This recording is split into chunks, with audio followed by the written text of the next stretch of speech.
कुछ दिन पहले हमारे बड़े प्यारे भाई इरफान खोकर साहब का इंतकाल हुआ और हरकत कल्ब जुनसी है वो मुतासर होने से ये सारा कुछ हुआ। हार्ट अटैक हुआ उनको और वो बिल्कुल नौजवान आदमी थे, यंग थे, सेहतमंद थे। हम हंसते गाते देखा उनको, हंसते चलते फिरते देखा, लोगों से मिलते हुए देखा।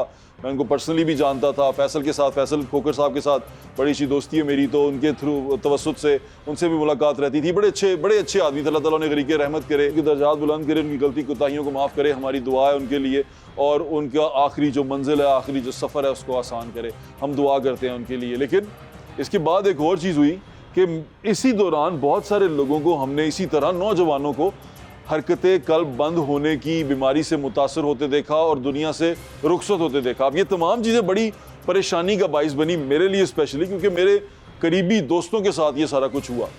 और जब मैं कुछ दिन पहले एक अखबार पढ़ रहा था, उसमें लिखा हुआ था कि फ़िज़ाई आलूदगी दिल की शरेयानों को सुकेड़ने का सबब बन रही है।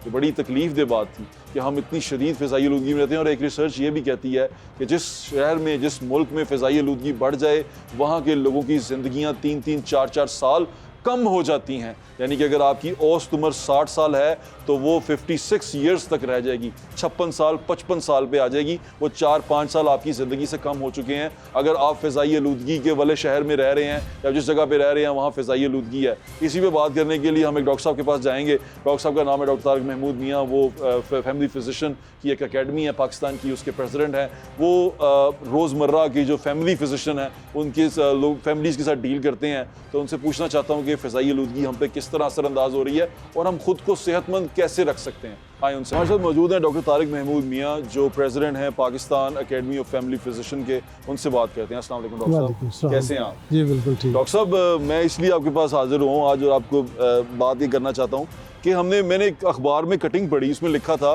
कि फ़िज़ाई आलूदगी दिल की शरेयानों के सुकड़ने में बहुत बड़ी वजह बन रही है। और लोग जिनसे हैं वो मोस्टली नौजवान आदमी जो बाहर सड़कों पे फिरते हैं, बाहर जाते हैं, वो दिल की आर्जे में बहुत ज़्यादा मुब्तला हो रहे हैं। अभी हमारे एक बहुत अच्छे दोस्त थे, हमारे भाई थे इरफान खोकर साहब, वो भी दिल की हरकत कल्ब जो है उसकी रुकावट की वजह से वो भी जहाने फ़ानी से कूच कर गए।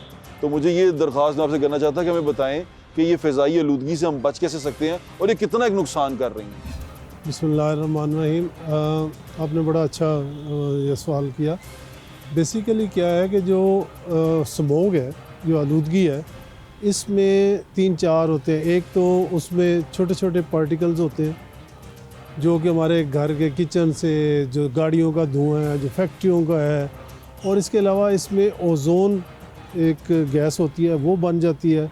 फिर नाइट्रोजन डाइऑक्साइड और सल्फ़र डाइऑक्साइड, ये केमिकल्स हैं।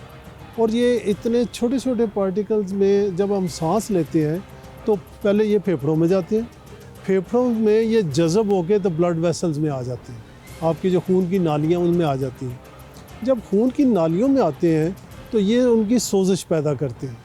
जब सोजिश पैदा होगी तो वहाँ पे कोलेस्ट्रॉल भी जमा होगा, वहाँ पे वो सारी नालियाँ भी होगा जी, कैल्शियम भी, और ये सारी चीज़ें मिल के ना तो उसको प्लेक हम कहते हैं, एथेरोस्क्लेरोसिस उसको कहते हैं।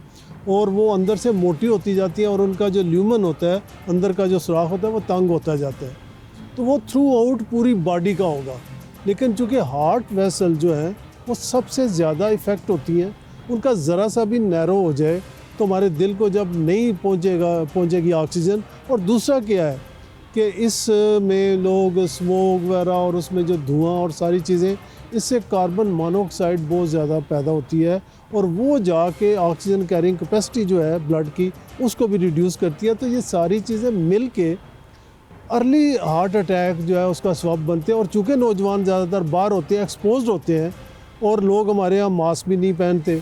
उसके अलावा ये है कि हमारे यहाँ बिल्कुल ये नहीं है कि हमने वो अपना चेहरा धो लें, गरारे कर लें उसको और मास्क पहन के और कोशिश करें कि मिनिमम स्मोक के दिनों में बाहर निकलें, जो बहुत ज़रूरी हो। अच्छा, हम इसको सीरियसली नहीं लेते डॉक्टर साहब। मैं इस बात पे बड़ा हैरान होता हूँ। कभी कभी हम बीमार होते हैं, बच्चे बीमार होते हैं, हम तकलीफ़ में आते हैं, लेकिन हम आलूदगी को, फ़िज़ाई तब्दीली को, हम किसी तरह मौसमी तब्दीली को हम सीरियसली कभी नहीं लेते। हमारे लिए कभी ये पॉइंट ऑफ डिस्कशन नहीं होता। हाँ, हमारे लिए चीनी महंगी होना बड़ा इशू बनता है, हमारे लिए कोई पत्ती महंगी हो जाए इशू बनता है, हमारे लिए छोटी छोटी चीज़ें मैटर करती हैं जो हमारी सेहत पे असरअंदाज हो रही हैं, मैटर नहीं करती। बट साहब, हेल्थ हमारी प्रायोरिटी नहीं है। ना कौम की ना हुकूमत की। किसी की भी नहीं। आप अंदाज़ा करें कि मेरे पास एक पेशेंट आया तो उसकी शुगर बड़ी मुश्किल से चेक कराई तो वो शुगर 450 और ब्लड प्रेशर 250। ठीक है जी। अच्छा, वो कह रहा है डॉक्टर साहब मुझे नज़ले की दवाई दे, मुझे इससे कुछ नहीं होता, इससे कुछ नहीं होता, इससे मुझे कुछ नहीं होता। जब तक हमें कोई चीज़ गिरा नहीं लेती, या 104 बुखार हो, या शदीद दर्दें हों, या बहुत ज़्यादा लूज मोशन लगे हो, हम या बहुत ज़्यादा कोई ऐसी चीज़ किसी को फालिज हो जाए, हार्ट अटैक, उतनी देर तक हम बीमारी को बीमारी समझते ही नहीं है। मैंने ये देखा, एक बंदा मुझे कहता है इसी तरह आपकी बात से कि वो कहता है कि भाई हम डॉक्टर पे गए तो पता चला 4th स्टेज का कैंसर निकला है। बिल्कुल, यानी कि उससे पहले कोई अंदाजा ही नहीं हो रहा, दर्द ही नहीं हो रही, डॉक्टर को दिखाना मुनासिब ही नहीं समझा कि मुझे तकलीफ हो रही है, अजीब जगह दर्द हो रही है, कुछ भी पता नहीं चलता क्या। बट साहब पूरी दुनिया में साल में एक दफ़ा रेगुलर चेकअप होता है, पूरी दुनिया में। हमारे मुल्क में मतलब एक दफ़ा मैं एक पेशेंट के टेस्ट कराया तो वो नॉर्मल निकला है। कहते डॉक्टर साहब पैसे ज़ाया करवा दिए। मैंने कहा बात सुनो, इसका तुम्हें क्या फ़ायदा है कि जब तुम्हें खुदा न खास्ता ज़िंदगी में कभी कोई मसला होगा तो पता चलेगा उस सन में तुम ठीक थे, और ये अगर डिजीज़ आई है तो ये इतनी देर में आई है। ठीक है ना, ताकि उसका ट्रीटमेंट पे फ़र्क पड़ जाता है। ठीक है, तो लिहाजा हमें सबको एटलीस्ट कुछ भी ना करें, एक शुगर का टेस्ट, एक ब्लड प्रेशर, ठीक है जी, और एक CBC का टेस्ट, ये 3 टेस्ट करा लें। उससे ये एटलीस्ट पता चल जाएगा कि आप किसी बीमारी का खुदा न खास्ता बाद में गुर्दे फेल हो जाए, हार्ट अटैक हो जाए, फालिज हो जाए, फिर आपको जाके पता चले। उससे बेहतर नहीं है कि उसकी अर्ली ट्रीटमेंट हो जाए। ये गवर्नमेंट साल में एक बार करवाते रहें, बिल्कुल कराना चाहिए। और गवर्नमेंट को ये कंपल्सरीली, देखिए इतना पैसा हर जगह पे खर्च करते हैं, अगर हर एक का फ्री कर दे गवर्नमेंट, कितने पैसे लगते हैं एक बंदे के ऊपर? 100-150 रुपया नहीं लगता जी, ऐसे ही है। ठीक है जी। हर फैमिली का एक फ्री टेस्ट साल के बाद कर दे। उससे क्या होगा कि आपकी डिजीज़ की अर्ली प्रिवेंशन, लेकिन ये प्रिवेंशन पे गवर्नमेंट क्यों नहीं जाती? एक कार्डिक इंस्टीट्यूट बना दिया ना, वो सबको नज़र आ जाएगा। ठीक है जी, एक कैंसर हॉस्पिटल बना दिया, सबको नज़र आ जाएगा, वोट मिलेंगे। लेकिन अगर प्रिवेंशन पे जाएंगे 10-20 सालों में आपकी वो नेशन हेल्दी हो जाएगी, आपको अस्पतालों की ज़रूरत ही नहीं पड़ेगी। ठीक है जी, ये बहुत ज़रूरी है। हमारे ऊपर डाइट के ऊपर नहीं ख्याल किया जाता। अच्छा, स्मोक में देखें, अभी ये सुपर फ्लू भी फैला हुआ है। सुपर फ्लू भी फैला हुआ है। बेसिकली क्या होता है कि गर्मियों में पेट की बीमारियां हो जाती हैं, सर्दियों में ब्लड प्रेशर हर एक बंदे का बढ़ जाता है। रीज़न क्या है? जब बहुत ठंड होती है ना, हमारी खून की नालियाँ सिकुड़ जाती हैं। अच्छा, सारे की जब सिकुड़ती हैं तो आपका ब्लड प्रेशर बढ़ जाता है, इसलिए हार्ट अटैक भी ज़्यादातर सर्दियों में होते हैं। उसकी रीज़न ये है। अच्छा, हम ये बड़ी अहम बात बताइए आपने। बिल्कुल हर एक बंदे का बढ़ जाता है। आपको जो दिल के पेशेंट है सर्दियों में खास ख्याल रखें, उनको ज़्यादा ख्याल करना चाहिए। उनको शायद अपनी डोज भी एडजस्ट करनी पड़ेगी, चूँकि गर्मियों में नालियाँ फैलती हैं, BP कम होता है, सर्दियों में बढ़ जाता है। ओके। अच्छा, सुपर फ्लू की तरफ आते हैं। फ्लू जो है ना, इन्फ्लुएंजा के 4 वायरस हैं, ABCD। जो A है वो सबसे ख़तरनाक है और ज़्यादातर 75% वो A ही होता है हमें सबको। अच्छा, A में ये अपना ये वर्ल्ड वार 1 के बाद 1918-19 में ये कोविड से ज़्यादा डेथ हुई थी पूरी दुनिया में, इन्फ्लुएंजा A से। ठीक है जी, ये फैला था। अच्छा, B जो है वो यूजुअली बच्चों में या बड़ों में, लेकिन A जो है बच्चों में भी हो सकता है, लेकिन 3 कैटेगरीज, बच्चे, बूढ़े और प्रेग्नेंट विमेन, इनकी इम्यूनिटी कम होती है, इनमें ये ज़्यादा होता है। ठीक है जी। अच्छा, ये यूजुअली 8 से 10 दिन लेता है। एक तो मैं आपके प्रोग्राम के तवज्जुह से मैं ये कहूँगा कि जितने भी लोग या बूढ़े हैं, बच्चे हैं छोटे, या जिनको sugar, blood pressure, heart disease है, वो साल में एक दफ़ा इसकी वैक्सीन लगती है, सितंबर अक्टूबर में, वो लाजमी लगवा लेनी चाहिए। आप सारी साल इससे बचे रहेंगे। वरना क्या है कि अगर आपकी इम्यूनिटी लो हुई, ये आपको हो गया, तो ये डेंजरस भी हो सकता है, निमोनिया हो सकता है, इससे जानलेवा भी हो सकता है। और आजकल नमूनिया भी फैला, बहुत ज़्यादा फैला, बच्चों में तो बहुत ज़्यादा, और जो बुज़ुर्ग हैं उनमें भी बहुत ज़्यादा। फिर ये एक और 2 चीज़ें कि इस मौसम में आपको एक तो अपनी नींद कम से कम 7 घंटे लाजमी लेनी है। नींद कम लेंगे, आप 4-5 घंटे सोएंगे, आपकी इम्यूनिटी लो हो जाएगी, आपको फ्लू हो जाएगा। नींद का खास ख्याल रखें। नींद का और स्ट्रेस, डाइट, एक्सरसाइज, स्लीप और स्ट्रेस, ये 4 चीज़ों को आप मैनेज कर लें, आप बीमारियों से बच जाएंगे। ये बड़ी अच्छी बात बताई आपने। अच्छा, इसीलिए कुदरत का भी एक कानून है कि सर्दियों में वो रातें लंबी कर देता है कि ज़्यादा देर सो। बिल्कुल बिल्कुल। आप ज़्यादा देर सो, आपकी इम्यूनिटी बेहतर होगी। बिल्कुल बेहतर होगी। बच्चों का और कैसे ख्याल रखें, स्पेशली छोटे बच्चे जो स्कूल जाते हैं, अब वो फ्लू लेके आ जाते हैं, तो हम कैसे उनका टेक केयर कर सकते हैं? एक तो ये है कि उन्हें कोशिश करें आप मास्क की आदत डालें, ठीक है जी। दूसरा ये है कि उन्हें भी ये जो जूस वगैरह है, ये इस तरह की चीज़ें नहीं, उन्हें अंडे दे दें, उन्हें सूप बना के दे दें, तो ये जो चीज़ें हैं ना उसके लिए हेल्दी हैं, ठीक है जी। शुगरी ड्रिंक्स जो है और फास्ट फूड और ये बर्गर बंद वगैरह, इससे उनकी जान छुड़ाएं। एक तो ये उनकी इम्यूनिटी को बिल्डअप करेंगे। दूसरा ये है कि उन्हें ये कहना है कि सडन जो टेम्परेचर डिफरेंस है उससे आपने अवॉइड करना है, उसको अच्छे गर्म कपड़े पहना के भेजें, और पानी भी उन्हें कहना है कि थर्मस में डाल के साथ दे दें कि वो नीम गर्म पानी जो है वो पीते रहें। तो ये चीज़ें करेंगे ना तो उनकी इम्यूनिटी ठीक रहेगी, और रात को नींद पूरी करें, उनका स्क्रीन टाइम जो है वो बहुत मिनिमाइज़ करें। स्क्रीन टाइम तो डॉक्टर साहब बच्चे जिनसे हैं वो बड़ा ही तंग करते हैं, वो ये बहुत बड़ा एक है आजकल हमारे यहाँ प्रॉब्लम। हम कैसे इसको कवर कैसे कर सकते हैं? देखिए, उन्हें आहिस्ता आहिस्ता ना समझाने वाली बात है। डांट के तो करेंगे तो वो तो फिर चोरी छुपे करते रहेंगे। उनको समझाना है कि ये आपके लिए ठीक नहीं है। दूसरी चीज़ ये है कि सोने से 3 घंटे पहले तक खाना पीना बंद। ये सब लोग हर एक के लिए, चूँकि अगर आप सोने के विदिन 3 आवर्स आप बंद कर देंगे ना, तो आपका मैदा जो है वो काफ़ी हद तक खाली हो चुका होगा। आप जब सोएंगे तो आपके मैदा जो है ना वो अब आपने वो रीजनरेटिव मोड पे जाना है। जितना आपका वियर टीयर दिन में हो चुका है, वो रात को मसल वगैरह बाकी हर चीज़ आपकी दोबारा रीजनरेट होती है, वो दोबारा अपनी असली हालत में आती है। लेकिन अगर हमने बहुत ज़्यादा खाना खाया हुआ हो तो उससे क्या होगा, आपकी इंसुलिन रिलीज़ होगी, और वो इंसुलिन आपको रिपेयर मोड में जाने ही नहीं देती। बिल्कुल ठीक है डॉक्टर साहब, थैंक यू सो मच आपके वक्त का। तारक महमूद मियाँ की बात आपने सुनी, उन्होंने कहा कि ज़िंदगी तो हम अपने हाथों से उजाड़ते जा रहे हैं, और मैं इस बात पे हैरान होता हूँ कि सेहत के मामले को हम में से कोई सीरियसली लेता ही नहीं। हमारे लिए सेहत कोई प्रॉब्लम ही नहीं है। हम कोई लड़ाई मार कुटाई तमाशा देखना चाहते हैं, लेकिन जहाँ सेहत की बात आती है, छोड़ो यार, फिर कोई की गल्लां कर रहे हैं यार, की बातें चल रही हैं। हम बकवास और स्टूपिड चीज़ों को शेयर भी करते हैं, उसके ऊपर पूरा फोकस भी रखते हैं, और उनको देखते भी हैं और अपना खून भी जलाते हैं, सारा कुछ करते हैं। लेकिन जब कोई सेहत की बात हो रही है, छोड़ो यार, ही करनी है, मर जाओगे उस्ताद जी, जिंदगी नहीं रहनी। जान है तो जहान है, जिंदा रहेंगे तो मौज मेले लूटेंगे। वो कहते हैं ना, सोनिया जग जूंदियां दे मेले, जिंदा रहेगा तो मेले इंजॉय करेगा, मेले ठेलियां ते फिरेगा।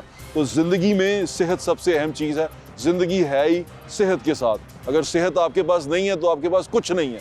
आपके पास अरबों खरबों रुपया भी है ना, और सेहत नहीं है तो बेकार है वो अरबों खरबों रुपया, आप ज़ीरो हैं। आए डॉक्टर जावेद अकरम के पास चलते हैं, उनसे पूछते हैं कि जनाब, ये बीमारियों से हमने कैसे लड़ना है। साबिक वज़ीर सेहत रह चुके हैं पंजाब के निगरान दौर में। उनसे पूछते हैं कि जनाब, हम क्या कर सकते हैं ख़ुद को सेहतमंद रखने के लिए, किस तरह ज़िंदगी को बेहतर कर सकते हैं। मौजूद हैं डॉक्टर जावेद अकरम, साबिक सूबाई वज़ीर रह चुके हैं निगरान दौर में। उनसे बात करते हैं। अस्सलाम वालेकुम डॉक्टर साहब। जी वालेकुम कैसे हैं सलाम डॉक्टर साहब, आपकी दुआ है। डॉक्टर साहब, ये फ़िज़ाई आलूदगी वाला एक आर्टिकल पढ़ रहा था मैं। वो आर्टिकल पढ़ के ना, वैसे तो हम सेहत के किसी भी मामले को सीरियसली नहीं लेते। हो सकता है कि जो मैं ये कर रहा हूँ इसकी रेटिंग भी शायद ना आए, लेकिन मुझे ये बहुत सीरियस लगा कि नौजवान वो दिल की बीमारियों के शिकार हो रहे हैं। मेरे बहुत सारे दोस्त ऐसे हुए। मेरा एक बहुत करीबी दोस्त है इरफान खोकर साहब, वो भी बेचारे इसी तरह उनका इंतकाल हुआ, दिल की कल बंद होने से हरकत। तो ये वाकई फ़िज़ाई आलूदगी जो सी है, ये हमारे लिए नुकसानदेह है, और ये हमारी लाहौरियों की स्पेशली उम्रें 4-4, 5-5 साल कम कर चुकी है।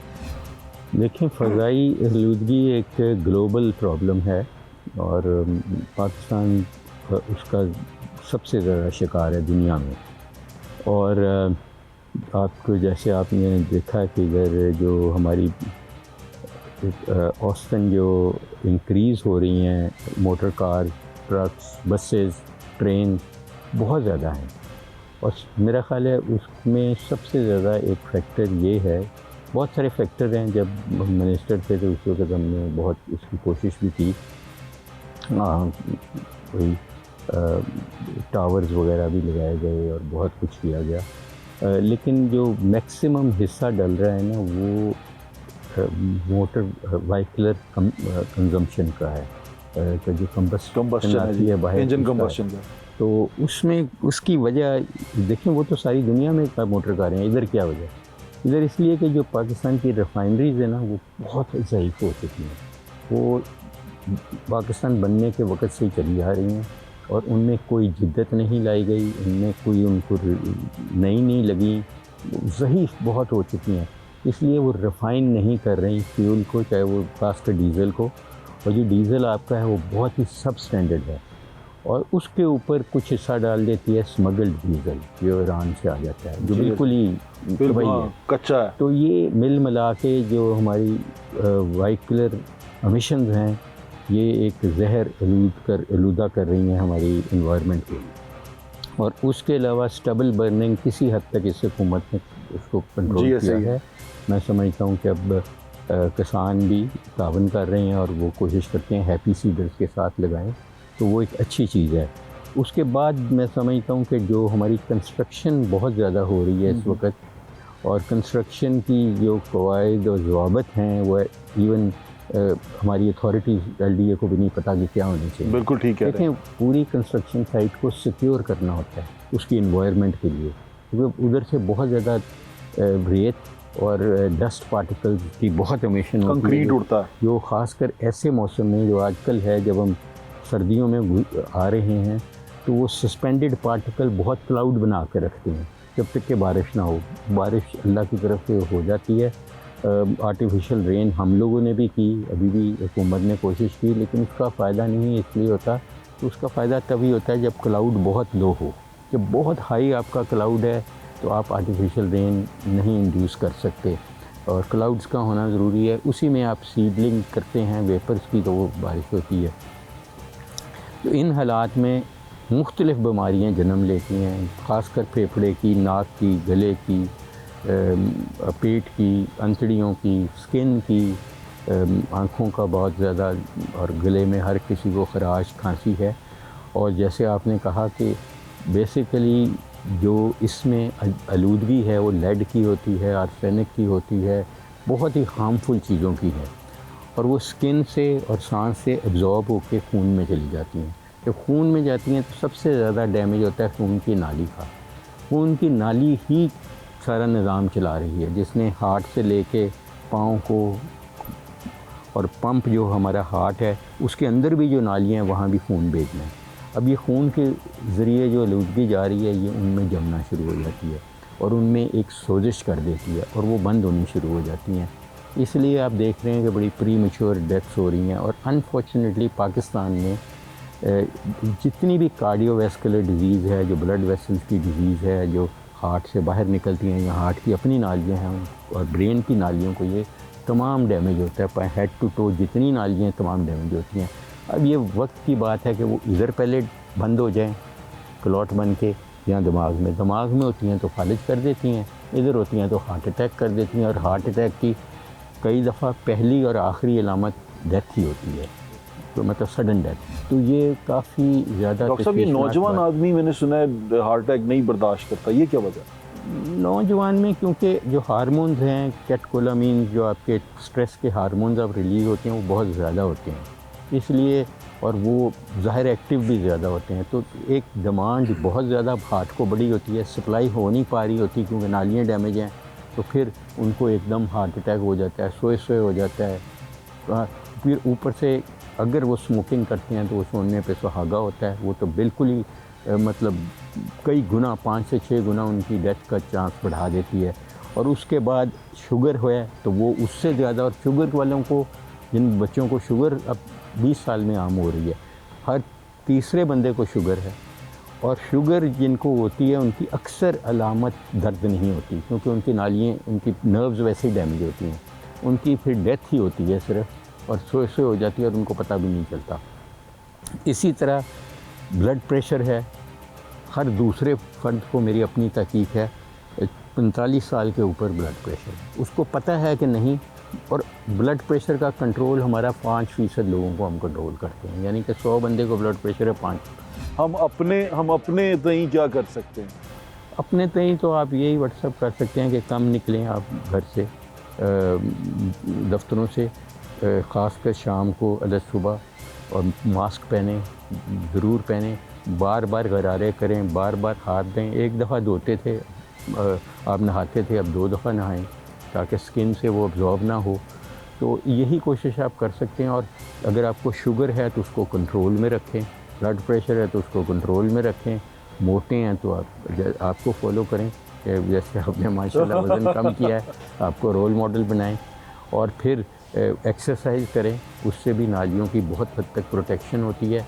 स्ट्रेस बहुत बड़ा फैक्टर है, क्योंकि हम लोगों को स्ट्रेस जब होती है तो हम पैनिक करते हैं, हम स्ट्रेस हैंडलिंग नहीं पता हमें। बिल्कुल ठीक है। ऑल्दो हम मुसलमान हैं, हमें पता है कि पत्ता भी नहीं गिर सकता अल्लाह की मर्ज़ी के बगैर, लेकिन हम समझते हैं कि ये हमसे गलती हुई है या उससे गलती हो गई है, ब्लेम गेम शुरू होती है। बिल्कुल बिल्कुल, आपके वक्त बहुत शुक्रिया तक, थैंक यू सो मच।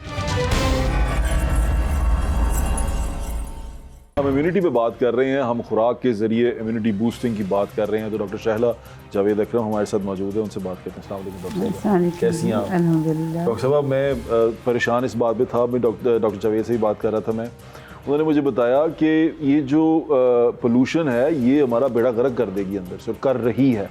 बहुत सारे नौजवान शरियानों की वो बंदिश की वजह से, उसके अंदर पोल्यूशन भरने की वजह से बड़ी जवानी के अंदर ही बेचारे फौत हो रहे हैं। तो मैं पूछना चाहता हूँ कि हम इससे अपनी बॉडी को क्लेंस करने के लिए क्या खुराक इस्तेमाल कर सकते हैं, क्या तरीका इस्तेमाल कर सकते हैं? अच्छा, एक बहुत बहुत शुक्रिया आपने मुझसे ये क्वेश्चन किया। पहले तो मैं आप सबको, लाहौर वालों को मुबारक भी देना चाहूँगी कि सीएम का जो हमारी जो सीएम का जो था एक मिशन कि वो स्मॉग और फॉग के ऊपर काम करेंगी। तो कल बहुत अच्छी रात थी, परसों भी बहुत अच्छी रात थी, इट वाज वेरी क्लियर। तो मुझे तो बहुत उम्मीद हो गई है हम कि हैज़र्डस से अनहेल्दी पे आ गए, अनहेल्दी पर आ गए, which is a good thing. तो वो जितना बड़ा आपका क्वेश्चन है उसमें थोड़ी सी रिलैक्सेशन इससे मिल जाती है। ठीक है। दूसरा ये है कि देखिए, ये जो है ना, ग़िज़ा plays a very important role in immunity. जी ठीक है। हम लोग हमारे माशरे में, ख़ासकर जो हमारी एक परसेंटेज है हमारे माशरे की, वो बिलो मतलब middle class and below middle class है, आप जानते हैं। जी ऐसे ही। अब उनका जो अफोर्डेबिलिटी है वो कॉम्प्रोमाइज़ होती है, और वो फिर प्रेफर करते हैं वो ग्रुप, सारा हैवी पॉपुलेशन हमारी, कि वो मोनोटनस डाइट में।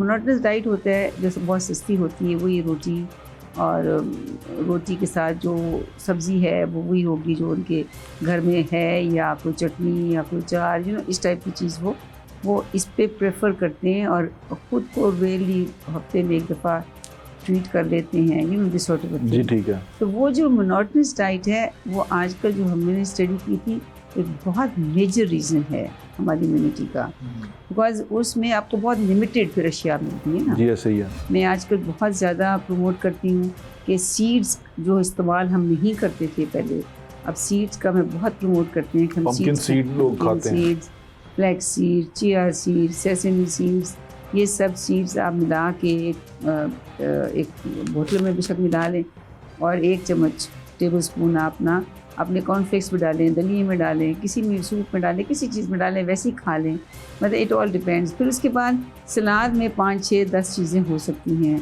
तो ये चीज़ें हम लोग बहुत हम इग्नोर कर देते हैं हमारे यहाँ या तो हम गोश्त खो रहे हैं, और हम वही एनिमल प्रोटीन पे जोर है, और हम कभी प्रोटीन का सोर्स भी नहीं बदलते। हम इधर भी नहीं जाते कि हम कोई और सोर्स, कोई लेंटिल का सोर्स या कोई सब्ज़ी का सोर्स जो प्रोटीन्स का होता है, हम उसको भी इस्तेमाल करें। हम लोग एक ही रग पे लगे होते हैं, so that makes it monotonous.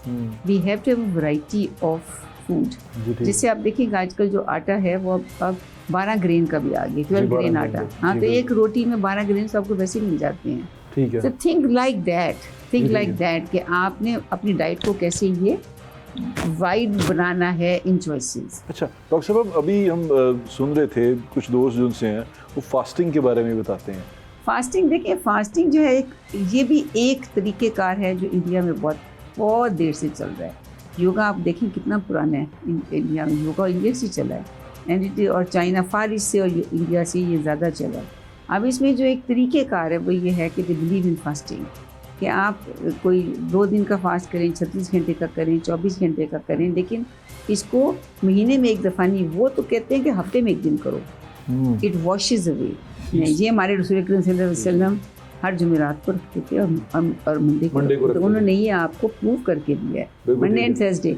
हम तो वो तो 2 बार हफ्ते में, हम तो कह रहे हैं कि जो बाकी लोग हैं वो वंस अ वीक, आप वंस अ मंथ शुरू कर दें। बिल्कुल ठीक है। लेकिन once a week is a good habit. इससे दूसरी जो आपका अचीवमेंट होती है वो ये है कि आपका वेट भी मेंटेन रहता है। अच्छा, कम रहता है। हाँ, मेंटेन रहता है, कम हो जाता है ना, बिकॉज आप एक दिन हम 36 घंटे वाला जो है वो उसको उसके अंदर क्या कर सकते भाई हैं? आप 24 घंटे जो कैलोरी 2400 कैलोरी से तो आप पूरे हफ्ते में माइनस हो गए ना। अगर आप इसमें सोचिए ना, हम जब डाइट देते हैं ना पेशेंट्स को, तो हम ना 6 से 700 कैलोरीज पर डे हम कम करते हैं। ठीक है। ताकि वो एक हफ्ते में उसका वजन उतर जाए। जब आप डाइट इस तरह फास्टिंग करेंगे तो आपकी 100 कैलोरीज ओवर वीक कम होगी ना। हाँ, यानी कि उसको डिवाइड करें तो वो हमारी डाइटिंग प्रॉपर हो गई। Yes, mix diet is very important. जी ठीक है, हम मिक्स डाइट नंबर 1 हो गई। ठीक है। इस सारे आइटम्स और डेली आप कोशिश करें कि नए से नए आइटम्स डालें। बहुत आइटम्स हैं। एक तो ये बात, ये दिस इज इम्यूनिटी बूस्टर। अब आप कहते हैं कि फ्रूट भी इसी कैटेगरी में आता है, नहीं 50 में ही आता है। इस 50 के आइटम्स में आपने फ्रूट भी ऐड करने हैं। ठीक है। अच्छा, अब फ्रूट का ये है कि जो तरीक़ेकार है आजकल, क्योंकि हमारी डायबिटीज़ बड़ी यंग एज में आती है जी, आती जा रही है। और अब लोगों को जो पुरानी हैबिट्स थी ना कि बेड टाइम डिनर के बाद फल खाना, हाँ जी, मैं खाता हूँ। That's a very bad habit. अच्छा। That is directly touches, if you are little overweight, that directly touches the blood sugar. उसको चैलेंज हो जाता है। और अगर आप पुरानी वो 4 साल ये करते रहेंगे ना, तो फिर आप तंग होते हैं, बिकॉज आपका फिर एज भी A1C थोड़ा हाई इंक्रीज होना शुरू हो जाता है। So no fruit after dinner, no fruit with your meals, no fruit with my meals, in between meals खाएं।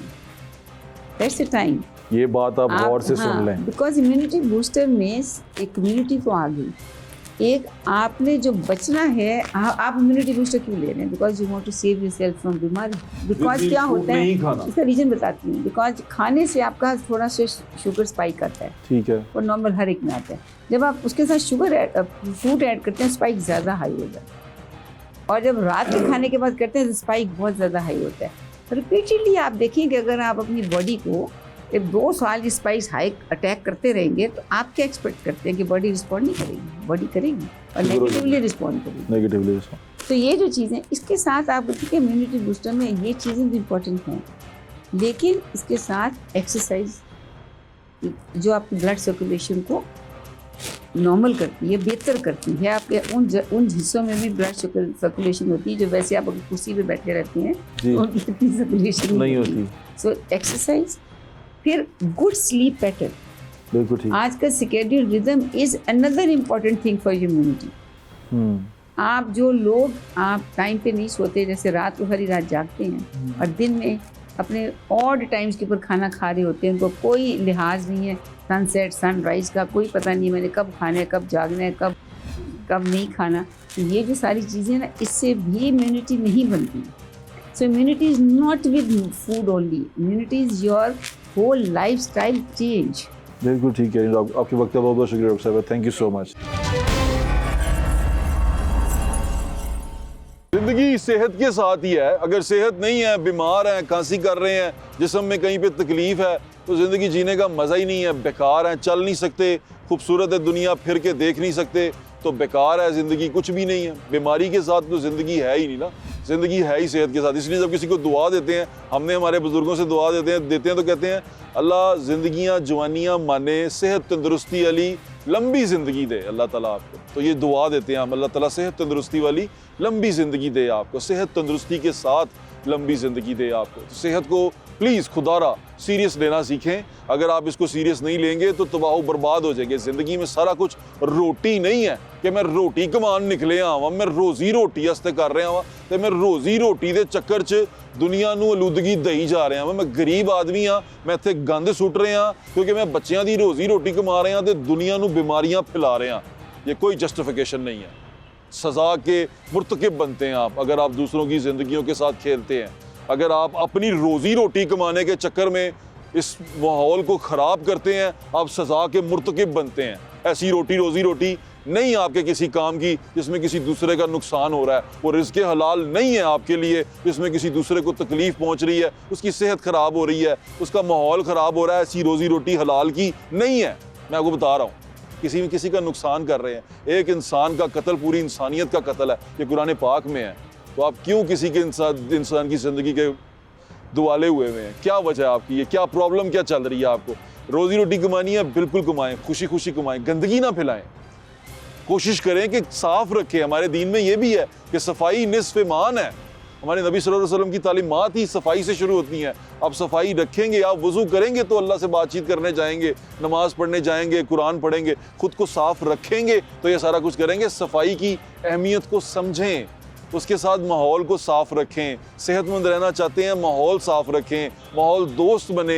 ये माहौल अच्छा होगा तो सेहतमंद रहेंगे, सेहतमंद रहेंगे तो अच्छा सोचेंगे, अच्छा सोचेंगे तो कुछ ना कुछ कर पाएंगे, वरना इसी डिप्रेशन में, इसी स्ट्रेस में रहेंगे, इसी तकलीफ़ में रहेंगे और कभी इससे निकल नहीं पाएंगे। हम अपने दुश्मन सबसे बड़े खुद हैं, हमारा कोई दुश्मन नहीं है, हम अपने दुश्मन खुद हैं। लोग गरीब भी होते हैं ना तो वो अपनी इर्द गिर्द की जगह को साफ़ रखते हैं। मैं छोटा था ना तो मेरे टीचर मुझे कहा करते थे, जब उससे गंदे बेंच पे बैठे कहते थे, कुत्ता भी पूंछल दे नाल जगह साफ़ करके बहंदा है, तू तो फिर इंसान है, साफ़ करके तो बह। तो इसलिए मेरी दरख्वास्त है, जहाँ पर रहें अपने माहौल को साफ़ रखें, अपने माहौल में गंदगी फैलाने का सबब ना बने। आप रक्षा ड्राइवर हैं, आपका रक्षा धुआं छोड़ रहा है तो उसको ठीक करवाएं। आप गाड़ी चलाते हैं, आपकी गाड़ी धुआं छोड़ रही है, उसको ठीक करवाएं। आपकी वजह से किसी को नुकसान हो रहा है। हुकूमत ये तमाम सारा कुछ कर रही है, आपकी सहूलत के लिए कर रही है। इसी हवा में आपके बच्चों ने भी सांस लेना है, फिर बीमारियां लगेंगी, फिर डॉक्टर पे भागेंगे, फिर वहाँ पैसे लगाएंगे, फिर वहाँ दवाइयों का खर्चा करेंगे। उससे पहले उस जड़ को ख़त्म क्यों नहीं करते, उस पोल्यूशन को ख़त्म क्यों नहीं करते? मेरी दरख्वास्त आपसे यही सबसे है कि अपना अपना हिस्सा डालें माहौल को साफ़ करने में। सारा कुछ हुकूमत ना सूट दे, कुछ नहीं करना। अपना ख्याल रखें। वही ज़्यादा इंशाल्लाह फिर मुलाकात होगी। अल्लाह हाफ़िज़। पाकिस्तान जिंदाबाद।